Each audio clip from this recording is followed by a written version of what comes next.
So you know how sometimes you say things that are truer than you knew they were? Well, that's happening to me right now while I'm moving. So here's what I said, and yeah, I'll be getting the sound cleaned up. So don't worry.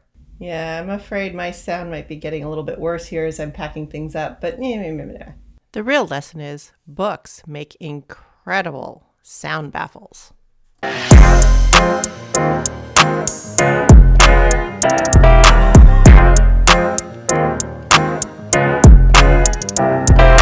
Ladies and gentlemen, it is time for Prizefighters, Circusfreaks, and Gangsters. I'm Jamie. And I'm Greta. And as always, we are here to discuss the food, fashion, fun, fraud, and fracasses of the 19th century, but we're not in the 19th century. This is an Ooparts episode. We are going an object out of time, and this is Shogun we're talking about. We've gone 17th century Japan. Yes, and this is partly, maybe entirely my fault, and partly because this series is so stylish. But my excuse for including this in a 19th century podcast is a lot of explanation is done about how the world got the way it was in the 19th century by the kind of stuff that was going on in the world as it was in the 16th and early 17th century. All of these decisions that were made led to the things that are making the 19th century the way it is. And because I always find it interesting to get explanations for this, especially when they come with great costumes. Oh my god, this is a beautiful show. I really thought this was your pick because you and I are both, it turns out, like kind of East Asianophiles, if that's a thing. Like we just kind of grew up with an interest in East Asian culture, and we didn't really have a lot of exposure to it growing up. It was really novel and different because the world before the internet was a very, very different place. It was a much smaller place. And even though we knew of Japan was Japan, it was still it was very quote unquote foreign, right? Oh, totally. And they talk about sort of you viewing the world through a straw and thinking that's the entire view, or like through a periscope or like a hole in the wall. That's exactly what my view of Asia was. And just because I grew up in Seattle, there were all of these like tantalizing glimpses of what, when I was a kid was still called the Orient or the Far East. Like my favorite store growing up was Uwajimaya, which was this Japanese grocery store that was like this huge exciting treat to go to and like get the candies and the foods and look at all of the dishes and just the wild colorful packaging. It was fish candy. Rice. The Japanese candy. got some wild candies. Prune candy. Yeah. Yeah, the rice candy that had like the little extra rice paper wrapper that dissolved in your mouth. Like it was just, all of this stuff was unfamiliar and mind-blowing and just seemed so much cooler than what we had going on here. Well, I mean, now, the modern era has the weebs, so there's still that, like, Japanophile culture. Although, it really was, for us, it was really restricted to ninjas, samurai, and, like, Japanese cars. That was our picture of Japan, really, growing up. Well, and a lot of the ninja and samurai culture that we understood in the 80s and 90s comes from the book that this show is based on. I mean, Shogun... Does it really? Yeah, Shogun was really the introduction to sort of mainstream America. I'm not saying, the people who were like really interested or like studied deep and went into martial arts, but for mainstream America, this book, Shogun, and then the series that they made of it in the 80s was how sort of mainstream America came to know post-World War II Japan. Yeah, I guess they went from being the boogeymen of World War II to ninjas and samurai. Right. And now they were like super cool. Which brings me to my other thing, watching this show, I'm reminded, part of it is, and we're talking about this, that Japan compared to the world in the 17th century, but even think of like late 20th century US. Like we were into like messy and big and bright and everything. And Japanese is just dazzlingly beautiful and restrained. They really, there is a total difference in mentality between being really mindfulness. Like their culture is about mindfulness, from the Japanese art of flower arrangement to the Japanese art of killing somebody with a sword. It's about being entirely in the moment and focusing on that moment, making it as beautiful as possible. Whereas Americans are just about having as many moments as humanly possible, as quickly as possible, as loudly as possible. Yeah, and often thinking about the next one while you're in this one. Yeah, and being mad about the fact that this one wasn't better. Yeah. But for me, the thing that's so interesting is this dazzling beauty really distracts almost everyone from the fact just how authoritarian Japanese culture is at this point. Oh yeah, this was an interesting period because it was a period where they were under a military dictatorship. It was known as the Edo period. And so it's from 1603 to 1868. And during this period, it ended with the Christians. Actually, it ended right before the Edo period. It was a 350-year period where they had no capital punishment. So you went from no capital punishment to now you've got this like aggressive authoritarian culture that is like based on suicide almost. It's a wild thing that they just continually transformed their culture from one drastic side to the other. Right. And what'll come up is like you went from no capital punishment to the only punishment being capital punishment. Oh my God! And although it was not entirely accurate, the punishment in this film, or in this first film, because it was an hour and a half long, was gruesome. It was quite gruesome. Yes. I was pretty horrified by it, and I've watched a lot of horror films. And so, I mean, really, as far as advancing a story, not a lot happens in episode 1. I mean, really, you have an English guy in his boat, washes up on the shore of Japan, and is thrown into the middle of like all of this epic scheming around around who's going to rule Imperial Japan. And so we're going to sort of walk through this episode, sort of looking at all of the intricacies and who's connected to who and what the hell's going on and what the world was like in the 17th century. Yes, because if the world was wild in the 19th century, it is bizarre in the 17th century. It's really hard to even conceive, if you try to understand the 17th century by thinking of it in terms of the 20th or the 21st century, you cannot make any sense of the 17th century at all. It just... Yeah, none of it makes sense. You're just like, everybody's acting like a maniac. What the hell is happening? And why is everybody trying to kill each other all the time? But I imagine in 100 years, they will be saying the exact same thing about us. Oh my God, totally. And another thing I think that's going to be important to touch on is sort of how the materials and the technology of the 17th century sort of affected the way the world worked as well. And we'll get to that. I mean, it's important to note that sort of in the 19th century, like we were talking about with Warrior, there's no China in the Bible. In the 19th century, for most people, only Europe and the lands in the Bible had a history, and everything else was just like wild, random savages. And and not only did they have the conception that the rest of the world was wild, random savages, but Europe was a disgusting swamp backwater. The only place that Russia was less developed than Europe, and then there was Africa, which just basically, there was maybe a couple of civilizations, but like not particularly like well developed. And then you had massive cities in China, like massive, all of civilization in China and in sewers, running water, maps. Yeah, and like Egypt and like different places in Mesopotamia.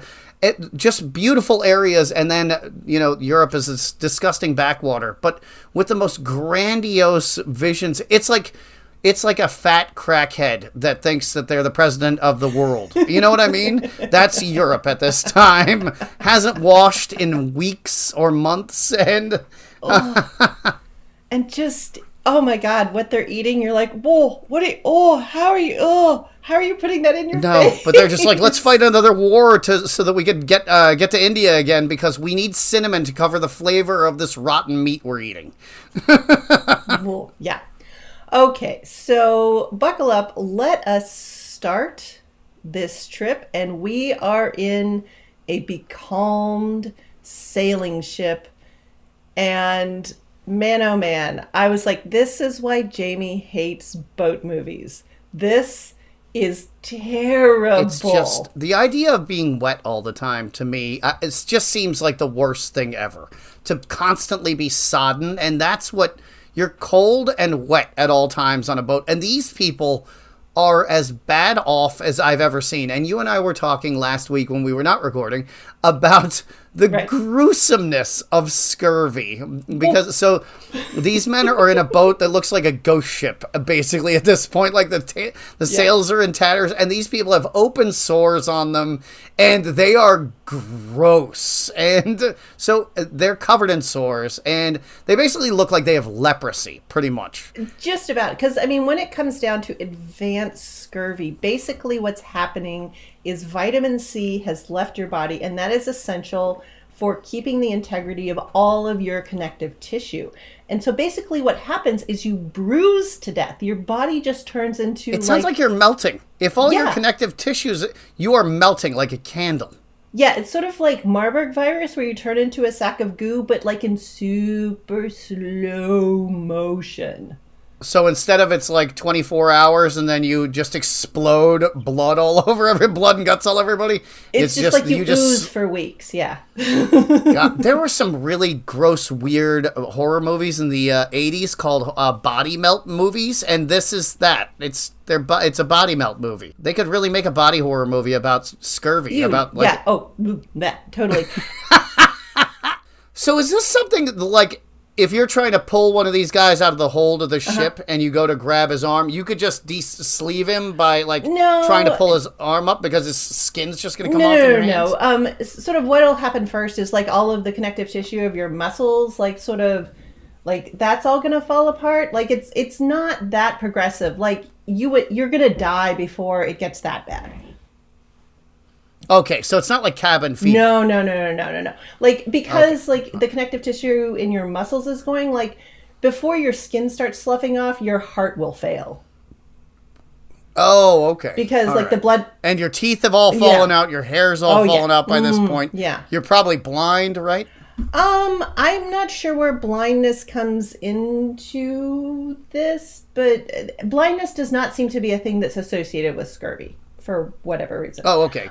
But I just wanted to, this is a little callback to my other podcast because I was talking about drugs in, the late 18th, early 19th century. And one of them was nitrous along with laudanum, which were both taken by Samuel Taylor Coleridge, who wrote the poem The Rime of the Ancient Mariner, which is this long epic poem that's kind of about the terrors of being in a becalmed ship. And sort of this is an illustration of that.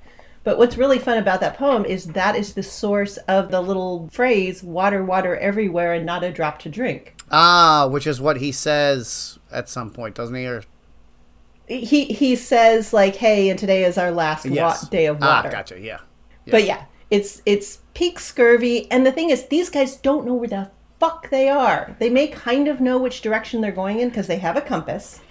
But...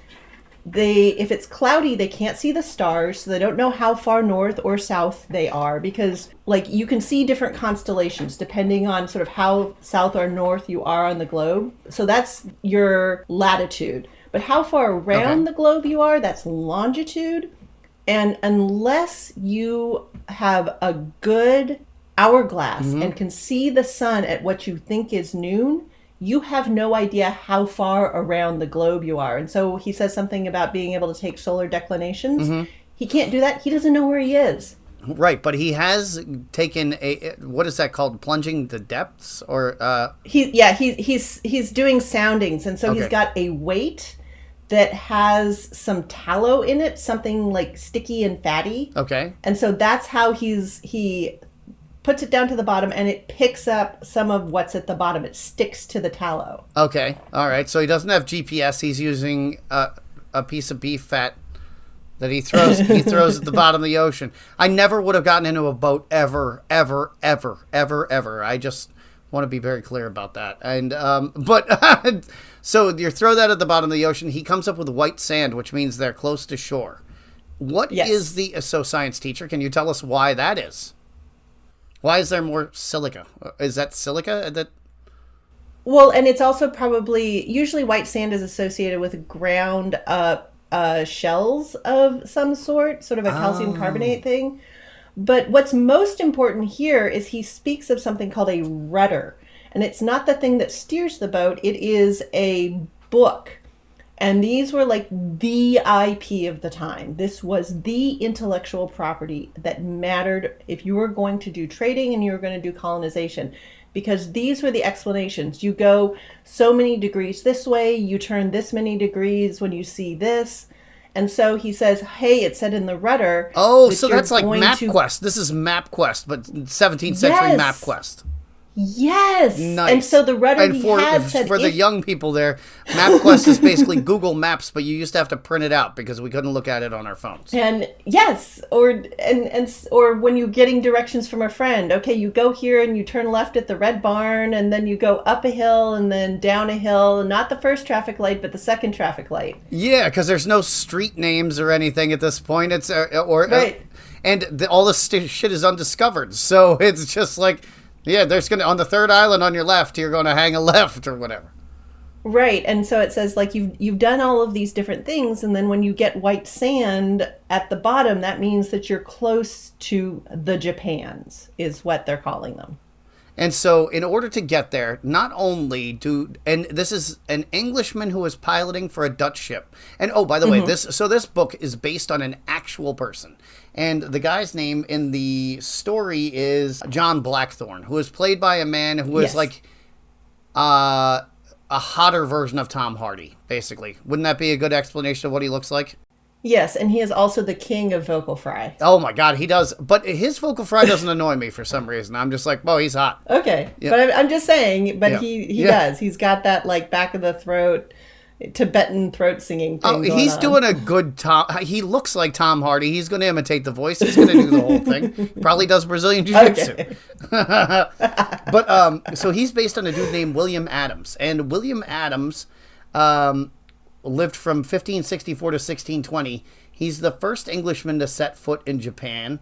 And he's also the second foreign samurai, the second foreigner ever to be granted the title of samurai. Were you aware of this? I knew it was sort of based on someone. I didn't know that, but I guess that's why they start off making this guy like, I'm gonna fight. I'm a fighter. Like I'm all fight all the time.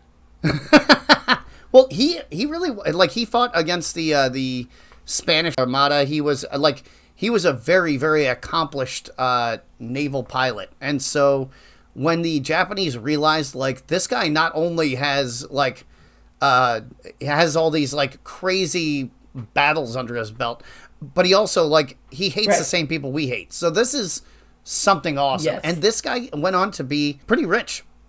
He had an estate with 80 to 90 servants, which sounds like a humongous estate, doesn't it? Yes and no, but we'll sort of get into how that was actually a pretty average amount of servants for a rich dude. Oh, yeah, it wasn't. So they had the way they valued land at that time was called koku. It was basically you were valuing the amount of money that a piece of land could produce, kind of like if you were playing Civilization. And totally. So.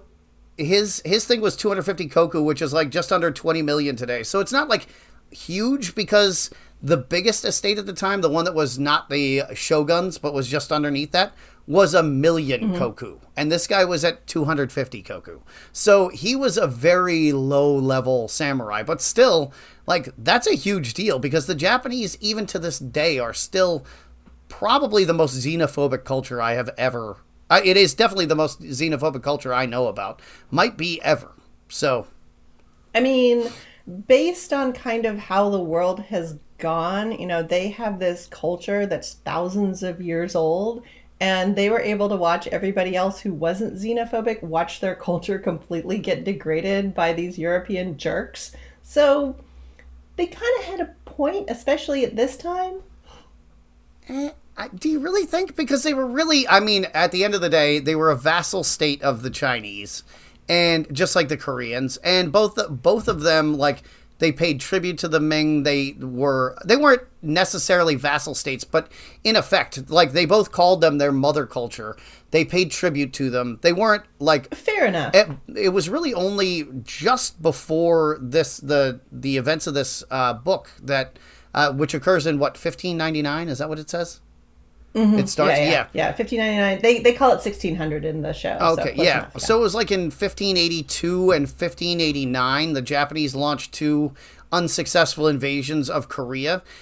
And that was kind of like, meh, I'm my own person. Can't you see that? And the Ming and the Koreans stomped the shit out of the Japanese. And so it didn't go well. But that was when they went through they were kind of being troublesome teenagers in the region at this point. Right. And I'm not saying like I necessarily agree with them for being xenophobic, but sort of like by their lights, what was important and good to them. This was a way to defend against it. And so just a side note, like what's going on in Europe at this point, the Catholic Church has gotten split. The Great Schism has happened. King Henry VIII decided he didn't want to have mistresses. He only wanted to have wives. And so he broke up with the Catholic Church so he could get divorces. Now, is that what a Calvinist is? No. A Calvinist is a splinter off of a Protestant.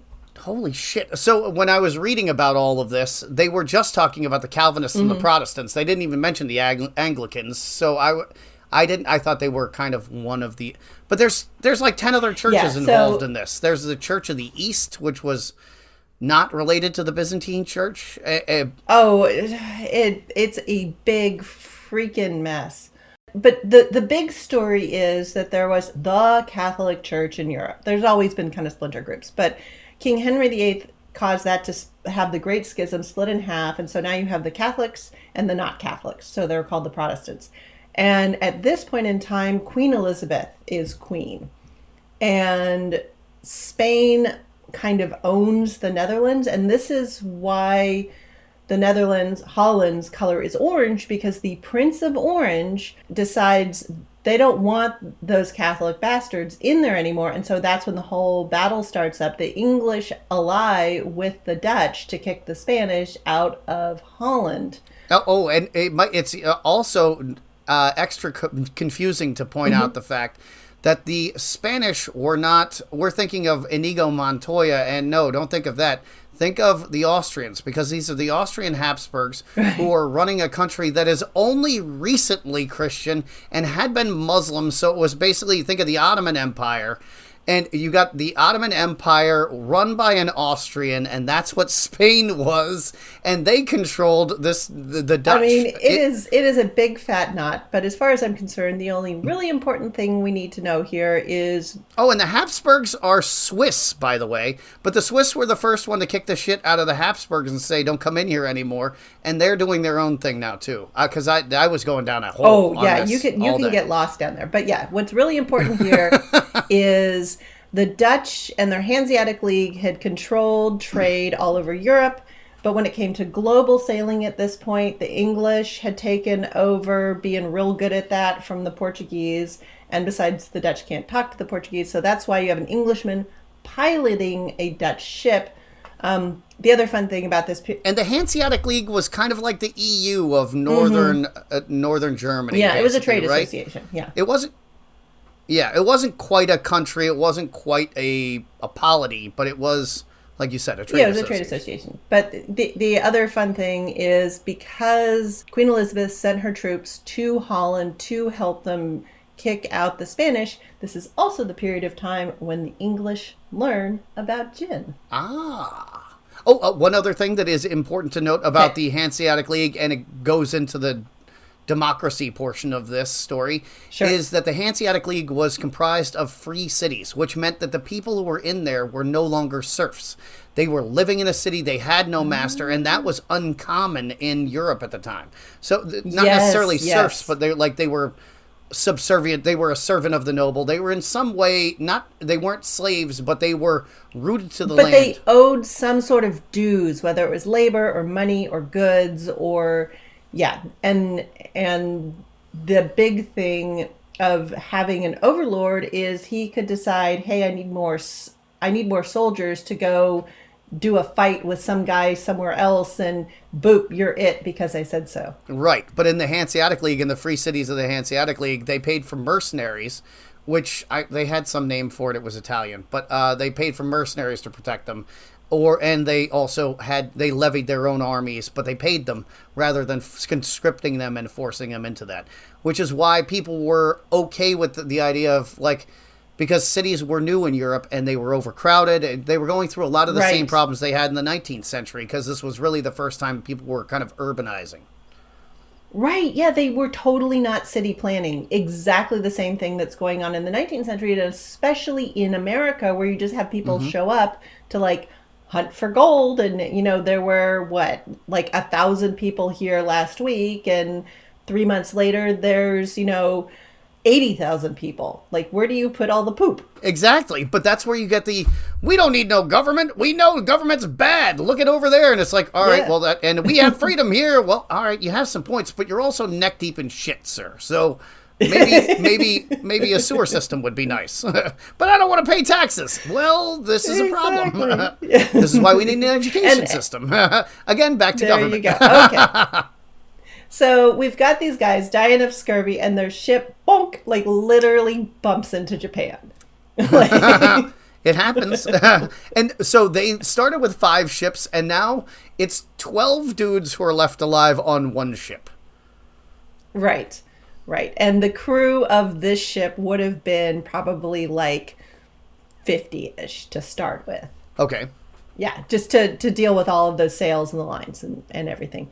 And so they just kind of literally bonk into Japan, and you're a fisherman in a village where life is boring. You're gonna haul this entertaining, interesting curiosity off there and check things out, but you also don't know how these guys are gonna be, so you are gonna throw them in a prison hole in the middle of your village just to be safe. Oh, certainly. And also, so I found it interesting. I was reading that one of the reasons why these guys were so beloved was they were teaching them Western shipbuilding. But I know that Western ships were so much smaller than the ships of Zheng He in China. The treasure ships in China, you could fit, I think, 7 Ninas or Pintas or Santa Marias into the hold of one of these ships. Inside of it, you could fit 7 of them. So, why do they even give a shit about Western ships? Well, because the Chinese weren't giving them any of the information. The Japanese could clearly build sort of these galleys, and also Chinese shipbuilding had quit. The international shipping had quit in the 8th century. So nobody in China probably even knew how to build those ships anymore. Oh, those were old ass ships they were using in the 1500s. Oh my God. Yeah, no, in the 8th century, the emperor's well, there's nothing out here worth getting. I got a giraffe, and that was fun. But, yeah, there's a bunch of, That was basically all they used them for, was transporting wild animals. We're making a zoo. They went out and they, got treasure and some spices, and they're yeah, we already have all of this stuff here. And everybody out there is an uncivilized barbarian and smells funny. There's nothing out there that we're interested in, so we're going to quit doing the exploration thing. We're done. But there is some speculation they may have gone to South America. But yeah. Oh, totally. And there's actually tombs of some Chinese people in Madagascar. Oh, nice.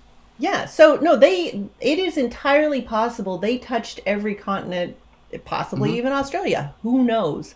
Because, just records got lost. And then there was also a lot of destruction of records because it was look, you don't need to go out there anymore, and you don't need to know what's out there. And so there was just a lot of shutting the doors. We've looked, it's no good, we're done. Yeah. That was another culture that ruined itself with becoming an isolationist country. Wait. You're thinking that you are all that and a bag of chips and nobody else has anything to offer to you can be harmful to your future as a polity? I would like to present evidence A, which would be J-Lo's recent film, which has fallen on its face harder than anything ever has, and it's because that is a woman who got big after In Living Color and then just stood in a corner with her fingers in her ears going, la, la, la, la, la, I'm a diva, I'm the best. So yeah, you got to keep up with the world, or at least hire somebody to keep up with the world. One or the other. Yeah. Either that or your husband's going to crush you with a Dunkin' Donuts commercial out of the blue. Okay, so these villagers aren't idiots. They throw these interesting but possibly terrifying weirdos into a prison hole in the middle of their village. But because that allegory holds. That's Japan is the Ben Affleck in that situation. You know, They had the 18th and 19th century just going balls out, and then Japan has come back, surged back. But because they are good Japanese peasants and don't want to suffer, the only punishment, capital punishment, they also tell their liege lord, hey, guys, we got some curious foreign weirdos in our prison hole in our village. Come see, come see, come see. And that also was not uncommon. They did the same thing in Europe. They just did away with all the other punishments, and they were like, you know what, just kill him. Let's just hang him. It's easier that way. Maybe a little torture for the people on the street if they're bored, but yeah, it's all death. Yeah, if they're feeling a little Catholic, let's torture them first. But yeah, if you're Catholic in the Protestant lands, you're Protestant in the Catholic. They'll always find somebody to torture. But again, it was really just like it was like soccer hooligans who were arguing over which team was better, and then they just decide to torture each other for 50 years at a time. Yeah. And so it is really fun, kind of the way they set this up. You get to see kind of how bureaucratically complex Japan is in this period. Because there's sort of like the low-level guy who's like the head of the village, and then he calls in his boss, and his boss is talking to his boss. Yep. He's got to bring in the regional manager, and yeah. He's got to bring in the managing director of the region. Yeah, and then you send a letter to the secretary of the vice president. Exactly. And I just feel like they did a really good job of sort of showing, this is a very organized and beautiful society. Everybody in the village is wearing those cool indigo dyed cotton clothing. Because indigo was, the color for poor people in Japan at this period. What was the color for poor people in Europe? Brown. Oh, wow. Yeah, we just sucked at everything. We couldn't even fucking do a color. Yeah, it was sort of like whatever color the flax and or the wool was that you got. And then after it got washed a few times, once a year or so, it all just sort of turned that sort of mucky grayish. It was lice color. It was lice color. Exactly. Yeah, which is why ribbons were such a big thing. You couldn't have anything nice, but you could occasionally buy a ribbon to sort of brighten things up a little bit. Yeah. Well, there you go. Yeah. Give the lice some other color to stand out against. Whereas in Japan, you might be poor, but you had a bathtub at home and you had nice cotton clothes dyed in indigo. Yeah, and they were very, very clean. Yes.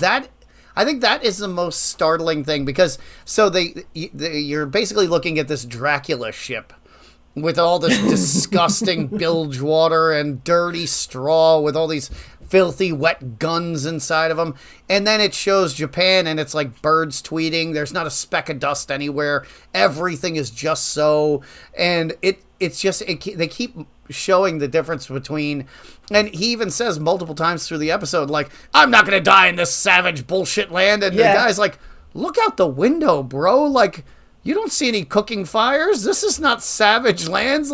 Look how clean that is. And he looks out the window and he was like, ooh, maybe I'll stay a little while. Yeah. But, but then we also sort of see that, there is going to be a lot of brutality, because we have really a gross scene up front. It was already gross on the ship, but yeah, let's just boil a guy alive, because why?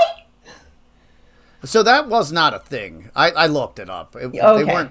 They weren't boiling anybody as the common way to kill somebody was to cut somebody's head off, which you saw very quickly. That actually made me yell aloud. I thought that I woke up my wife. She was sleeping, and but there was a guy. It was one of those like in Lock, Stock, and Two Smoking Barrels when he was like, if you ever stop me again whilst I'm walking, I'll cut your bollocks off or whatever. It was one of those where he was like, I told you not to fucking bother me. And they just, whoop, cuts the guy's head off. Like, immediately, like, the guy tries to make the sign of the cross, and his head just goes flying off his shoulders. It was amazing. Yeah. So, and it just sort of shows that, like, if you are the guy, you know, up a level or two above, you know, somebody in status, like, you literally have the power of life and death over them, and nobody's gonna ask any questions. No. And if they did want to have fun with you, the preferred method of killing you, especially if you were a Christian like this guy, was a Japanese crucifixion, which is they tack you up on a cross and then they just jam a bunch of spears through your sides until you die. They impale you like twice on each side and then one up through the neck or something. Yeah, it was a good one. But it was quick. It was pretty quick compared to the days of agony for the other way. Hanging there. The man who screamed and boiled in this episode. So they just take a guy, tie his hands behind his back, and put him in a cauldron of water that is not boiling. So he slowly boils to death. Yeah, that was definitely egregious, but that's also sort of true to sort of the way the book is written. The book was written... It's certainly the way the Portuguese and the Spanish would have been killing Yes, absolutely. Certainly. Yes, certainly. That kind of level of auto de fe and Inquisition style torture. And there was an Inquisition going on in Spain at this time, was there not? But they were really just killing the Jewish people they'd forced to convert to Christianity, right? They called them the reconversos. And it was sort of the thing, like the Muslims they got rid of, and so for a while the Jewish were okay, and then they said, you know what, we really don't like having Jewish people around unless we have a particular use for you, like you're my doctor. And they said, okay, if you want to stay in Spain, you have to convert to Christianity. And a lot of the people living there are like, sure, fine, whatever.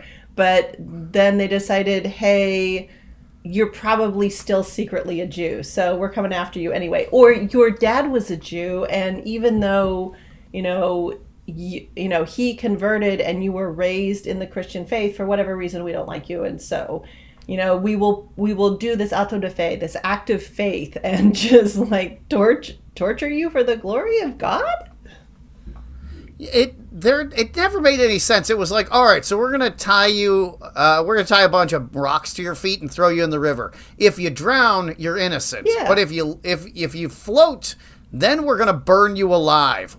So you just die either way? Mm-hmm. Like, why don't you just cut my throat? Why do I have to go through drowning? It doesn't make any sense. It never has. It never has. And imagine tiny little Jamie just screaming at his CCD teacher about this, because I was not going to be poo-pooed about it. And I was like, explain it and make it make sense. And they couldn't. And I was just like, well, you're a fucking idiot then. And I was big on telling, I didn't say fucking because I never cursed this kid, but I was big on telling adults they were morons. And, they did not like me in CCD. CCD? What's that? I don't know. It's like the youth. It's the Hitler Youth for Catholic Church. Okay. Where they you have to go twice a week and pray to Jesus and. It's sort of like Catholic day, like after school kind of thing. Yep. Yes. Okay. Yes. You pray and watch movies and hang out with people you otherwise would never be around ever in your life. Okay. Ever. Sort of like compulsory youth group. Gotcha. Okay. Yes. Yeah. Oh, it's exactly youth group. It's but no Catholic. No, Catholics didn't take it that seriously when we were growing up. You went on Easter and Christmas and when your mom made you on Sunday, and then you kept it moving. You didn't ever mention it. Nobody was wearing crosses. This is all new shit. Yeah, or like some people might have like a little golden cross. Like that they would just kind of like, it would just be like this little thing. It was like, and it was very personal. It wasn't like I get up all in your face about it. Yeah, they weren't yelling Jesus quotes I at mean, you from across the street. As a kid, I had like a little cross that my grandmother gave me, and I wore it not so much as a cross, but just as like, this is a piece of jewelry that my grandmother gave me. Yes, exactly. Yeah. So anyway, so we got to see kind of like what village life was and how many layers of bureaucracy they're under, and then we get to go to the big city. Like, this is a big, beautiful, humongous palace, and people be doing nobility shit. They're going hawking. Yeah, but how about this building is just wild. I mean, this show really is like a time machine putting us back in there. Oh, so you can almost feel the texture of the mats under your feet. And like, I'm smelling like that. I love that store, World Market, that you have on the West Coast. I love that place. And like, I'm smelling World Market. Like, it just smells like bamboo and rattan, and you know, I love it. So when you're talking about which building, are you talking about the fortress, or are you talking about... Oh, so the fortress, the big stone blocks were really cool, but once you get inside the buildings, just like when John Blackthorne is inside the building and accidentally puts his hand through the rice paper because he doesn't even know what it is, you know, because you've never been in this building, you have no idea what you're looking at. Why he put his hand through it, I don't know, but he was probably trying to touch it to see what he was like. What? There's no door. Yeah, and I also think it was like, I'm just like, so yeah, John Blackthorne gets brought into, you know, a Japanese home, and it's got the tatami mats on the ground. He's sleeping like in the middle of this room on a thick quilt with another quilt over him. Like, it's a very typical Japanese bed, but to him, as an Englishman who's used to like sleeping on straw pallets and, you know, however the heck they slept on boats, which was actually like wooden boxes with some sort of bedding inside it. And that's right, hammocks didn't exist yet, did they? Hammocks don't happen until trade with India really picks up. It's hammocks came from trade with India. It just seems insane that anybody ever got onto a boat without a hammock involved. You know, to sleep on it. It just it's crazy. But it's like Indian food without spices. It existed. It's just hard to understand. Yeah, and so I think they actually do show some hammocks, and I'm not kind of going to get into it because I don't know exactly when Europeans started using hammocks, but at this point in history, it was very common for people to be like build wooden boxes in the interior of a ship and like sleep down in the box and thonk, thonk, thonk. Oh my God. As the ship rolled around. But I guess you can learn to sleep through anything, so you're used to sliding from side to side. Well, if you're tired enough, right? Yeah, and I guess you're like on a storm-tossed, like the deck of a ship all day long. You probably just collapse at the end of the day from exhaustion.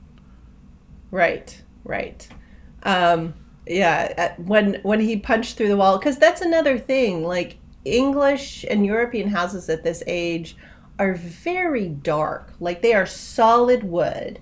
And then they just have like holes cut in that they might have like wooden shutters. And whereas in this room that's kind of glowing, like you have all of the rice paper that's just like letting all of this light in.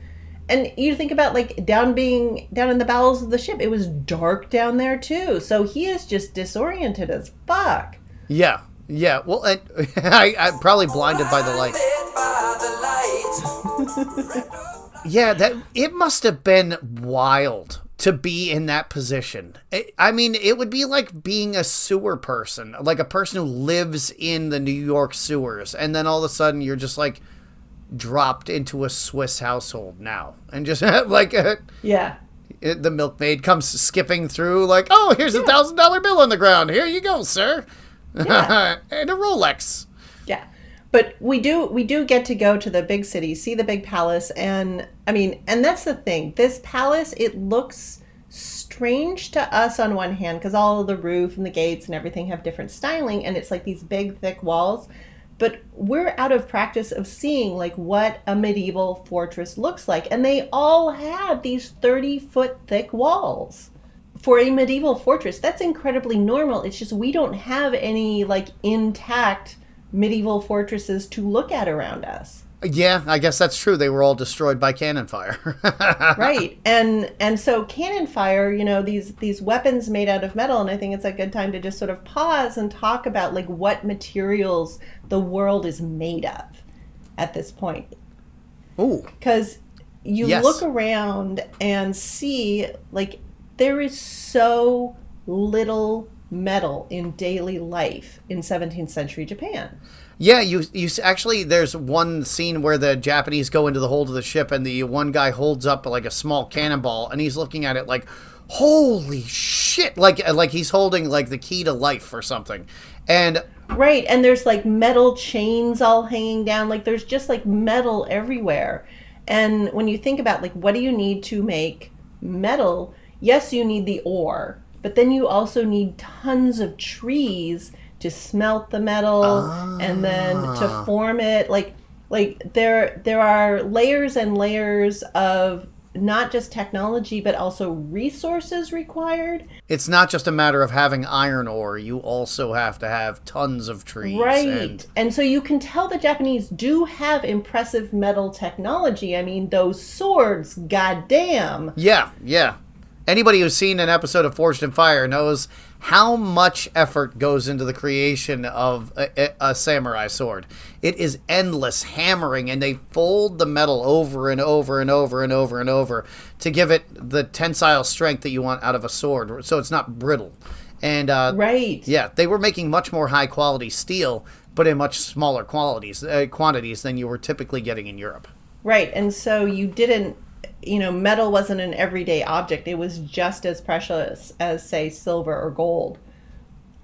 Didn't you make some mention of the fact that we were still making nails by hand in Europe at this point, but they were they had wire technology in Asia, so they were able to draw out wire and then make nails that way. Why would you waste the precious like iron-based metals that you're making on something stupid like nails when you can do like this cool wooden stuff that's, more like it deals with earthquakes better? Oh, all right. So the mortar and tenon stuff, beyond just not using nails, also has the added effect of being better in earthquakes. Right, yeah, because it jiggles. But yeah, so you look around Osaka, and there is silk, because if you're rich, there's silk, but everything is like leather and cotton and cords and rushes, and it's all held together by knots and like the intricacies in the knots, the intricacies of the wood carving. Like there's so much attention to how the world is put together in Osaka that it would just be mind-blowing to a European. Like there'd just be so much detail they couldn't even take it in. And I think they really sort of display that really well when they have the Japanese people sort of like go into the royal audience. They have like this army of attendants dress them and like do their bows just exactly right. And they have like all of these cords, crisscrossed and knotted, and like the length of the cords tying their hat to their head. Like all of this stuff is like done with like all of this insane precision. Oh, wow. I didn't even pick up on that. I knew that there was a lot of effort that went into the art of dressing oneself. And yes. But it was dressing oneself, poetry, and flower arrangement were like the big things for samurai. And because you needed to be able to show cultural refinement in addition to the ability to slaughter everyone and the willingness to kill yourself over the most minor and nonsensical things of all time. Well, and that's where sort of Japan being this authoritarian society comes in. It seems like a minor thing to us. Like I think the thing you're thinking of is there's this royal audience, and each of the guys there's the head guy and then the petitioning guy, and they both brought like their crews with them. And the petitioning guy's one of his crew like interrupts the proceeding by like stepping into the big boy room. And you're like, you have just screwed up this whole delicate balance that we are creating in this complex political game that's going on. So he got to die. And his kid. And his kid. Yes. Which is just, it's strident. I feel as though that sort of mob style handling of HR, it doesn't work out in the long run. You're going to burn up a lot of really good talent on small mistakes. Yep. Yep. I mean, because the idea is that if you you make an example of this, people act better, but you're dealing with humans here. There's only so far that it can go. And all you do is make people terrified to act, period. That's it. Right. And the thing is, if your goal is to keep things the same and never let anything change, then you win. That is true. Yes, yes. Things will remain stagnant if everyone is terrified to do anything other than what is being done. Yeah. And so really what it comes down to, everything is goddamn beautiful, but at its very heart, politics is politics. And you start to realize that this is going to be a Game of Thrones type situation. There is a powerful position that you're going to have a lot of guys competing for, and we're going to find out who all the players are. Well, minus this one guy, because he's out of the game pretty quick. But he's just a flunky. He was always just going to be a soldier anyway. Yeah, and so Japan's really weird at this time because it's under a shogun, which is a military dictator. He's basically the king of he's the toughest of all the daimyo, who are basically warlords. Right. So it's warlords running their individual fiefdoms, and then they all pick the head dickhead, the dickhead in charge. Right. And everybody was cool with that because leading up to the guy who, had just died, there had been decades and decades and decades of just utter chaos. There had been nobody in charge, and so it was total warlord chaos everywhere. And everybody's like, at some point, you don't care who's in charge, you just want somebody freaking in charge, because I would like to grow my rice crop and not have it burned down again. Right, and that's also the time when they really made the distinction between samurai and ronin. So when you had a master that you served, you were official and you were okay. But ronin were like the scum of the fucking earth. So it doesn't matter what kind of Asian film you see them in. It doesn't matter if they're Chinese or Korean or whatever. When they say ronin, they're spitting on the floor and they're like, fuck those people. Everybody in all of Asia hated them. And I think it's useful right at this point to set up the comparison with European hereditary nobility. I mean, it's the same thing. The names are just different. The shogun would be the king. And then the guys that we're going to deal with are kind of the earl level, the duke level dudes. And then they have guys under them. And then you get all the way down to just regular old samurai headman of a village. That's a knight. And so either you have a chain of command up to the king, up to the shogun, and then you are an honorable samurai, or you are a masterless warrior.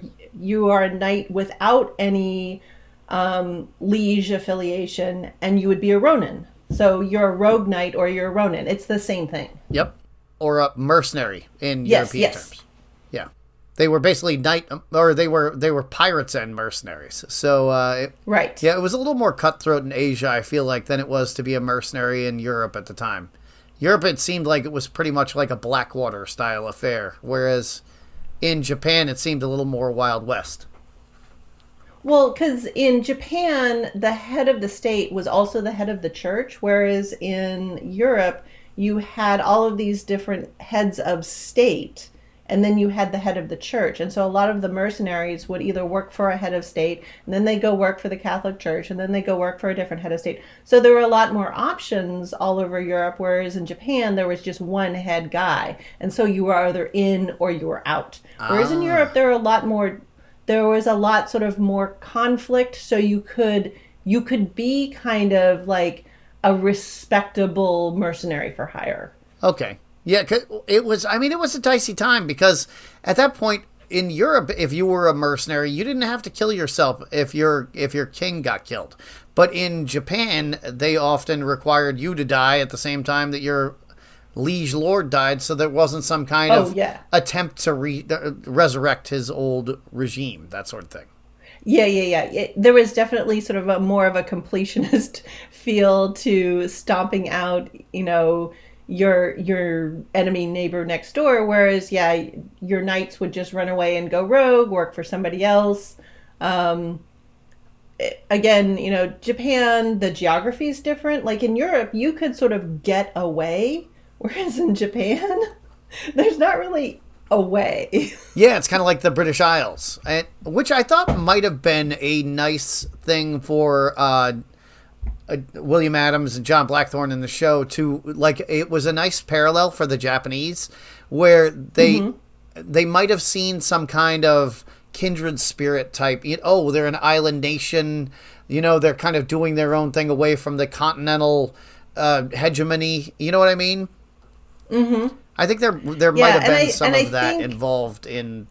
Right. Whereas at this point, I don't think John Blackthorne necessarily sees it, but the Japanese are starting to be like, oh, you're an island nation too? Let's have a little chit-chat. Yeah, because I want to know more. The Portuguese and the Spanish had been there for 200 years, but not a one of those guys, or was it? It was about 200 years by the time. No, it was about 100 years. Oh, was it 100 years? Okay. It was about 70 years. Yeah. Oh, okay. Yeah, but they had been there through the. I thought they got there in the 1400s, didn't they? No. They got there in the mid 1500s. Oh, well, I'll be damned. I had that wrong then. All right, so in any event, they were there for the better part of 100 years. Never knighted. You're right. They got to India in the 1400s. You're absolutely right. That was my bad. Nope. Okay, yeah. So, but there had only been one foreigner who was knighted, basically, prior to William Adams, and that was Yasuke, who was an African samurai. So they really hated the Spanish and the Portuguese. And part of the reason for that was that the Portuguese and the Spanish realized that they could not beat the Chinese on numbers or on force. So they were going to have to beat them by proselytizing. And so they were aggressively proselytizing, using Goa in India as their base of operations, to the point where the Japanese originally thought that Christianity was a new Indian religion. Oh, wow. Huh. I mean, yes, because you talked about hey, they never knighted the Portuguese, and I'm like, that's because while John Blackthorne and the other guy that they knighted, these guys wanted to work within the system and sort of admired aspects of the system as it was. The Portuguese never wanted to be part of the system. They only wanted to change the system. So of course they were never going to try to become accepted within the system. Which, I mean, it just does not seem to have been a... maybe that's where we got the idea for Hearts and Minds for the Vietnam War. Possibly. I don't know. But, yeah, and so we go through all of these layers, and we start to see that there's definitely some serious palace intrigue going on, because we get to see carrier pigeons and, secret messages are being passed around. So... Did we really? I didn't see this. You didn't see the carrier pigeons? Oh, yeah. No, I must have been taking copious notes on, I don't know, the Swiss Confederacy or something. Yeah. We've sort of seen there's a lot of bureaucracy, and then we have a whole scene where Toranaga, who's sort of the main powerful Japanese guy that we see in this episode, he's kind of going to be our focus and who we kind of see palace intrigue through. He has carrier pigeons. And so it sort of brings up that even though, you get around mostly at the speed of foot traffic or horses if you're nobility, the nobility in Japan rode horses. This is a strangely well-connected area for the time. You actually have pretty dang fast communication with these carrier pigeons. And so it allows something like a spy network to go on, which again is okay, there's a lot of intrigue going on, and we're going to have to find out with John Blackthorne what the fuck is going on here. Because clearly it's a lot. And the only interpreter he has is his sworn enemy, the Portuguese, which is wild. Either that, or he has to deal with Catholic Japanese people who are also his enemy. So it's wild. It's kind of like in the 19th century with women, where they're just, it doesn't matter how they array themselves, what direction they face, they're still against everyone, and everyone's against them, and it's the same kind of thing. And the way they can interface with power is through the men in their lives, and they already know that men are they're going to like hold them down. Like because they always have to go through this conduit that's their enemy, everything is suspicious. And so yeah, John Blackthorne speaks zero Japanese at this point, and he does speak Portuguese, he does speak Latin, because he's like an educated dude of his time. And that would be common. And also because he is piloting a Dutch boat, he probably speaks quite a bit of Dutch as well. And he probably speaks a lot of languages. I mean, the real life guy was apprenticed as his parents died. Mm-hmm. So he was an apprentice to a navigator as a kid. And so he probably started learning languages and reading and writing and map making really early. Right. And if he's learning to read and write as a kid, he will learn Latin. Like, he has to learn Latin, period. And then if he's interested in navigation, he has to learn Portuguese, because anything that he's interested in knowing about getting around the world is in Portuguese. And then, yeah, and so it was very common in this age for people to be really, really polyglot. Huh. Well, it's always fun when you read about those people, but I personally get jealous, and then I'm like, I just don't have the time or the energy or the interest to learn Italian. Like, when the hell am I ever going to speak it? So, well, and so that's the thing. You didn't go to a classroom to learn Italian. You just like ended up in a marketplace and you had to figure shit out. And so you were just surrounded by people speaking Italian, and you got to practice it all the time. The only thing you had to learn by rote was Latin. Yeah, because nobody spoke it anymore. Nobody really spoke it to begin with. Vulgar Latin was the thing that was spoken, and it was unrelated to Latin. Right, and it was really codified because, I mean, basically the Romans and then everybody who came after them said, hey, we need a language that we can speak to somebody all the way at the end of this chain of communication. And so, sort of like in Arabic today, there is a formal written style that's the same everywhere, but only like the biggest nerds use it. But what everybody who just stays at home uses is the local dialect. It seems like the popular language of any given time is driven by whatever technology is dominating. So that's why Indo-European spread so quickly, was because because the horse was domesticated, and so the technology that went along with horses had to necessarily be Indo-European. There wasn't a language for that in previous languages, and so it's the same with English now as popular because we have made very many technological advances that the world relies upon, and so they had to adopt English in order to understand them. And sort of when it came, and a lot of it also springs from colonization. You have, the sun never set on the British Empire. Like, they had the most outposts in the most places, doing the most commerce, and so it sort of became the language of trade. But while we're speaking of language, it's an interesting thing that Christianity in Japan and Korea had to a lesser extent in China, had a very different effect than it did in Europe. So although it was being proselytized by people who were burning people alive in Europe and like living in a very restrictive totalitarian system, the ultimate message of the New Testament is a very egalitarian and democratic. Right. And so it undermined the system of Confucianism that was established in Asia at the time. That's where they had their strict social structures. Right, and it's sort of like the exported version is always going to be different. And so this was kind of pulling those down. And then Christianity is the thing that actually led to the rise of the Hangul language in Korea. It had been created, but nobody used it. They only used Chinese because that was considered to be the advanced language. And I think I seem to remember what was going on in Korea is Hangul was like, it was sort of realized that in order to sort of give a Korean identity, to bind the lower classes to the upper classes and kind of get rid of some of that. So it wasn't like Christians came in and like made up Korean. It's just sort of like, no, they made... Oh, no. Yeah, they made people learn the written, the characters and things like that. And so it was, it was a way of sort of creating this new Korean identity. And stop the sort of the ruling class, who is sort of like, no, we're the ruling class and we're going to sort of like create this lid over everything. Exact. And it's so nice that you pointed out that this was part of forming a national identity, because this is the era when national identity was really being formed.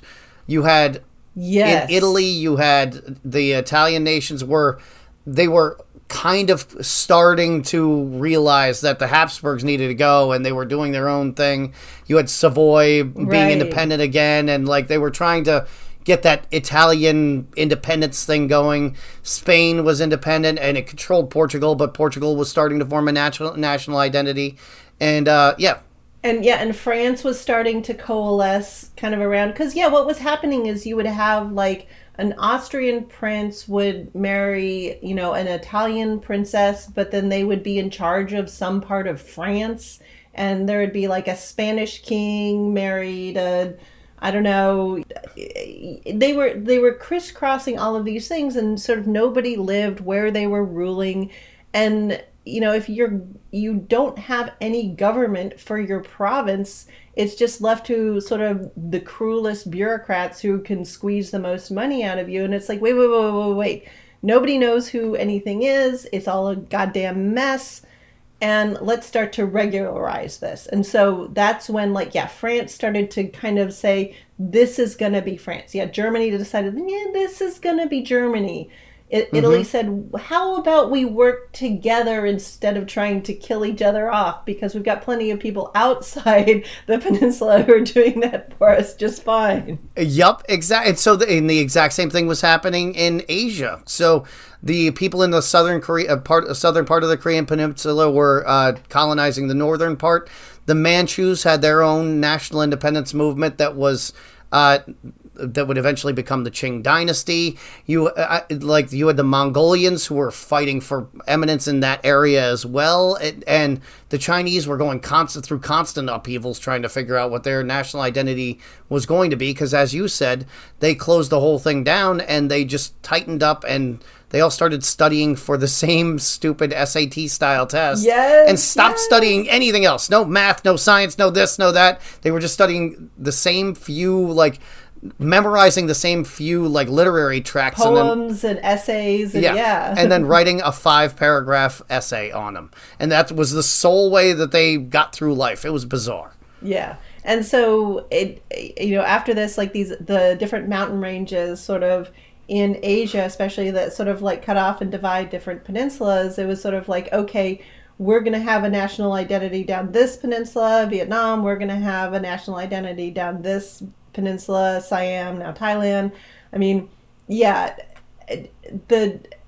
lines started to be drawn in a more permanent fashion. And because Japan had the best line, kind of the same way as England did, we got a big, nice body of water. So that's our line. There you go. And Korea also had a Great Wall. Did you know that? Against the Manchus. There was a Korean Great Wall, which I only just discovered, but it was built during this time as well. So, I mean, it seems sensible. Well, they were just constantly getting invaded, and it did not help them at all when the Qing dynasty overthrew the Ming and then took over Korea. And I'm sure it was sort of like all the other kind of Great Walls, more or less. It was mostly there as a trade barrier to just have a couple of places where your merchants would come through so you could collect taxes. That was probably the original impetus, because that's usually what the original wall impetus is. They're just the ogre at the bridge trying to get 5 pence out of you or whatever. Yeah.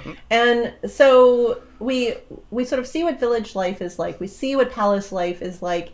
And then we sort of say, okay, and we discover, the English, Dutch, Portuguese, Spanish enmity that's sort of going on inside their own bubble. And we discover kind of who John Blackthorne's first into Japanese society is going to be. And it's this foul-mouthed Spanish pilot who had the most gorgeous beard, and I thought was a ton of fun.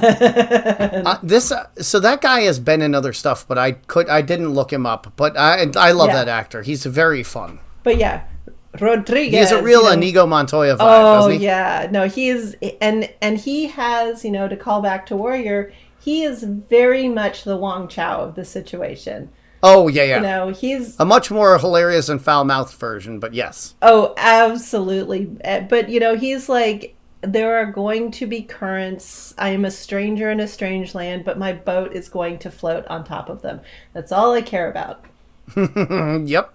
And, you know, John Blackthorne is a little bit of a Mary Sue because he is just absolutely wonderful at everything.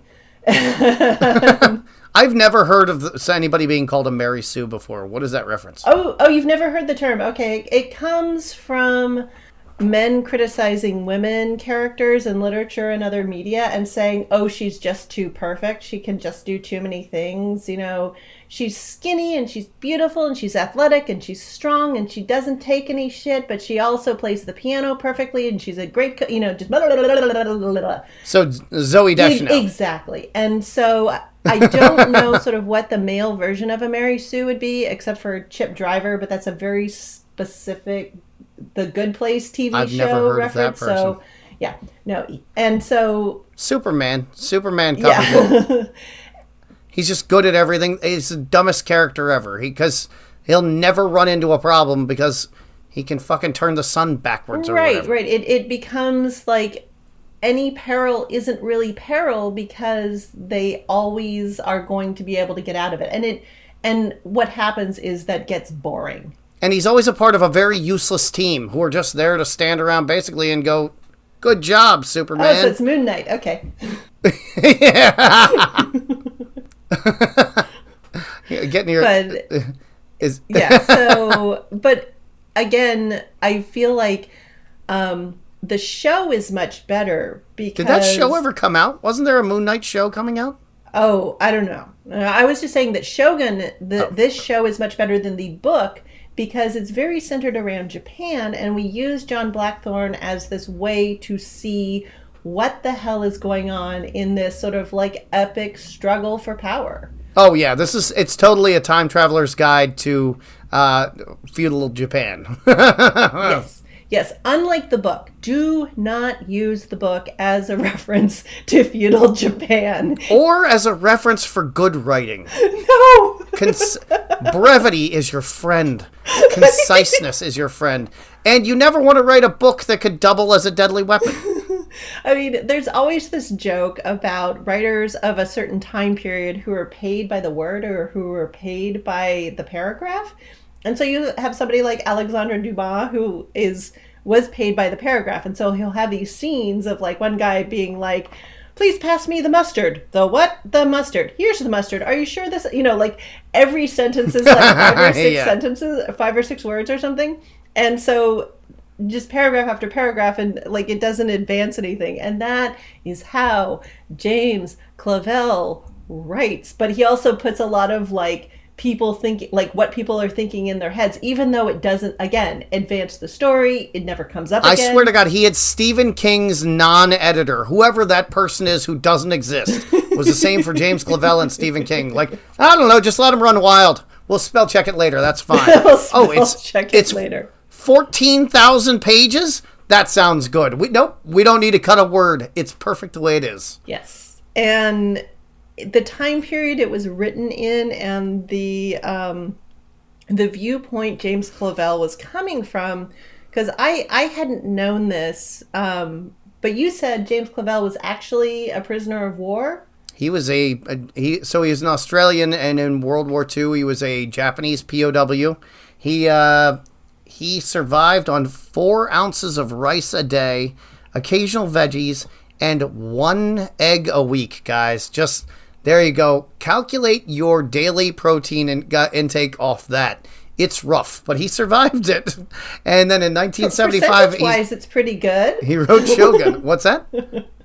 I was saying, as a percentage of his diet, protein's pretty good. Just the amount's the problem. Oof, that was... that's a really... But yeah, he also wrote The Fly. He wrote the screenplay for The Fly. Did you know that? Oh. And he wrote The Great Escape, too. Okay. Oh, so he ended up writing quite a bit about sort of life in prison camps and how to deal. Mm-hmm. Yep. And about body horror. He was he knew about body horror after being in a Japanese POW camp. Yeah, so he wrote sort of an Asian trilogy. Shogun's the best known one. But it's sort of written in the same time as like the James Bond movies that like went to Japan and Asia, where James Bond is like, I have a first in Asian languages. And you're like, what? But and there's some like really good historicity when it comes to like major themes and the European stuff, but there are just holes everywhere. I mean, there's just so much legendary nonsense that goes into the original book, Shogun. This was a man he probably had 40 pounds of PTSD that he carried around in a backpack after being in a Japanese POW camp. So the fact that he was able to lead a productive life at all was something special. But did you know this is like the 5th book that was written about William Adams? They wrote the first one in our favorite century. The first one was written in 1861. It was called Will Adams, an Englishman in Japan. Cool. And it was basically like Apocalypto style. He didn't know shit about Japan. He was an English guy who had never even been there. But he was like, I'm going to do it. I'm going to Mel Gibson the shit out of this. And it was a romantic adventure, by the way. That's very fitting for the 19th century, that period. That's when all of like the early like Sheikh romantic adventures were happening within like the deserts of Arabia. Rider Haggard was writing like She and the Mummy, and all of like crazy things in Egypt where they didn't know any of the history either, but it doesn't matter, I'll just make it up. So yeah, that was very, very much the style. So way to bring it all the way around. Here's a fun line from that one to the James Clavell book. The book that came out in 1973, which was 2 years before Shogun, was a softcore porn novel. Okay. So it was a erotica. I guess I feel I have to add in. You probably need to read that for us and tell us what you think. No. So I read Shogun probably too young. But it did sort of lead me into sort of like further interest in Japan, because I learned that they had a feudal period, and it was like the feudal period in Europe, and I wanted to know more. Again, as a 21st century person, do not read Shogun as a guide to anything. But no, you can Google Shibari on your own time. You don't got to learn about it from that book. But you bring up the softcore porn thing. The one thing that stuck in my brain as like a very recallable fact from that book was in the very first chapter, James Clavell makes sure you know that European men have bigger dicks than Asian men. Oh boy, like that's the one thing he leads with. Like, you had better know this going in, because it's important to me that you know this. I'm like, wow. They might have held me in a tiger cage for 14 months, but I had a bigger dick the whole time. Rah! Jesus Christ. So yeah. So that's kind of like an introduction to the world of Shogun.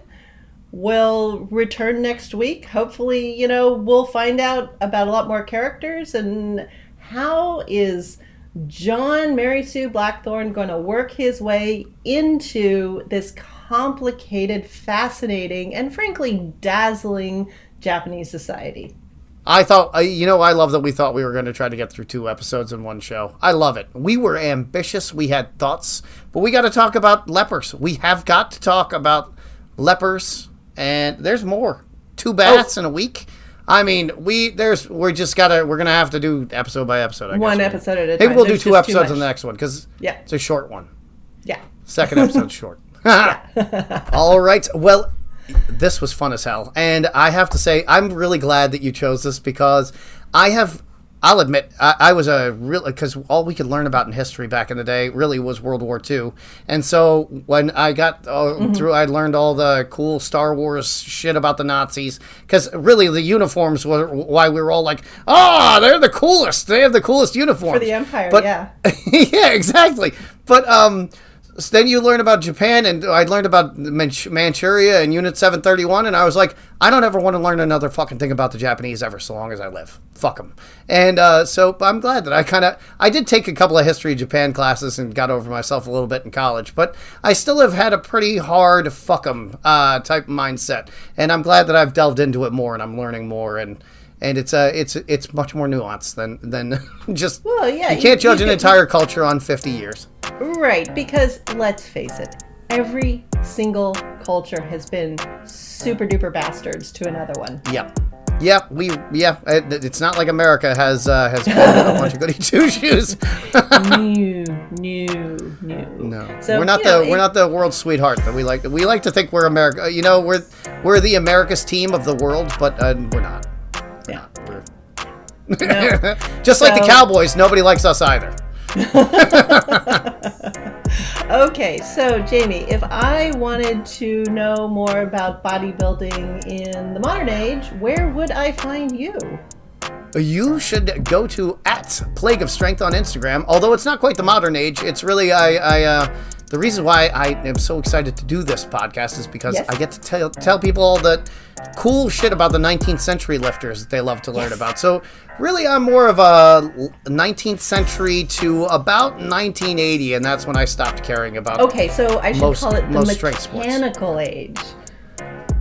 Yes. Okay. It's the pre-GH and steroids, or pre-GH and insulin era. Like, when that started happening, I was like, I don't care anymore. But yeah, up to that point, it was fun.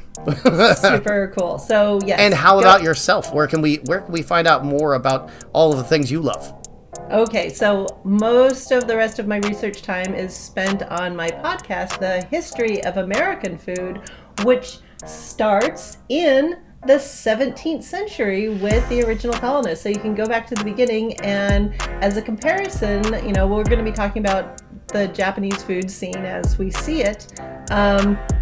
You'll be able to see sort of like basically what people were eating in England, because that's kind of what they were eating in early baby pre-America colonial times in the 17th century. And maybe we'll have to cover a little bit more of the. We can maybe do a little comparison of the diets of the. Absolutely. Of the 17th century. Totally. Yes. Can we? Okay, cool. Because George Hackenschmidt had a great quote about the Japanese, and it was just like, because people have always given misinformation about lifters, and George Hackenschmidt was like the biggest and the strongest of his day, and he was like, the Japanese, people say we should eat like the Japanese, and that's ridiculous. They're an angry, mean little people, and they're all half starved, and we should not follow what they're doing. But they were known to be incredible athletes, but he just hated how little they ate. And they still eat very little to this day. Even the lifters of Japan still to this day are notorious for eating way less than everybody else. So you can do way more with way less than we have been. And I can't wait for you to start explaining the differences. Okay. Well, quality over quantity, maybe. Yeah. I'm pretty sure Cheetos are not an ideal food. But those are way in the future. For any American who has ever visited a CC's Pizza, when you're thinking about quality over quantity, just think about the greatest slice of pizza you've ever had versus all you can eat CC's Pizza. I just would rather not eat than eat CC's Pizza. Yeah. All right. Well, we will be back with episode 2 next week. Woohoo! Maybe right. 2 and 3. But we shall see. Yes. All right. See you then. All right. Bye. We're on Instagram at PCG Podcast, and you can always reach out to us by email at pcgpodcasters@gmail.com.